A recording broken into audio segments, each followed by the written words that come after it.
Yo, salut à tous. Dans ma première vidéo sur les scénarios, je vous ai surtout appris comment construire un. Mais dans cette vidéo, je vais surtout vous énumérer les étapes que le scénariste endure jusqu'à la réalisation du film. Tout d'abord, il faut trouver un producteur et un réalisateur. Ensemble, ils vont partager une idée de film qui provient du scénariste, du réalisateur ou du producteur. Mais bon, là, nous restons à l'idée que c'est le scénariste qui a trouvé l'idée. Après avoir trouvé de quoi va raconter le film, le trio va écrire un résumé de 3 phrases de leur histoire. C'est ce qu'on appelle un pitch, ce qui va permettre au scénariste de construire son scénario à partir d'une base.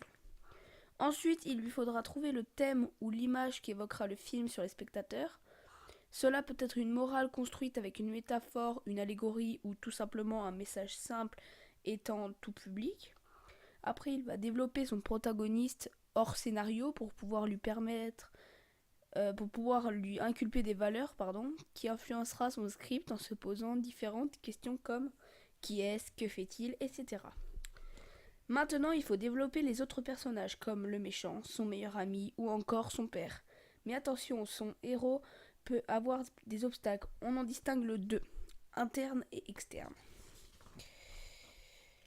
Les obstacles internes sont liés à son personnage, c'est-à-dire à la manière dont son héros voit le monde au début de son aventure ou les phobies qu'il a. Par exemple, si son héros a peur des serpents et que durant le film il est confronté à cette phobie, il sera face à un obstacle. Cela peut aussi être le fait qu'il ne veuille pas parler à son père. Pour réussir sa mission, il devra renouer avec lui pour avancer. Cela peut être aussi des complexes, etc. Les obstacles externes sont tout le reste, personnages, situations, événements, etc. Il peut également s'aider d'une frise chronologique appelée timeline, où il va marquer toutes les étapes de son film du début jusqu'à la fin. Il ne faut surtout pas oublier que les scénarios sont composés d'une multitude de séquences et il devra alors résumer toutes les séquences avec des paragraphes sans dialogue, c'est ce qu'on appelle le séquencier. Puis après, il peut enfin construire son scénario. Si vous voulez construire un scénario correctement, eh bien je vous renvoie à ma première vidéo sur les scénarios qui m'a un petit peu lancé dans l'univers du cinéma.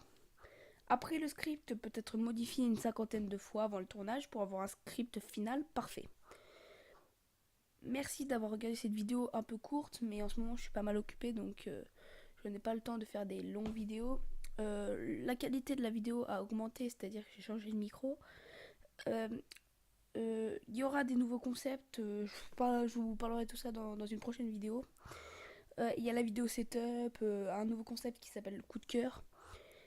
Et voilà, donc merci à tous d'avoir regardé cette vidéo. C'était Samsi, over, bisous.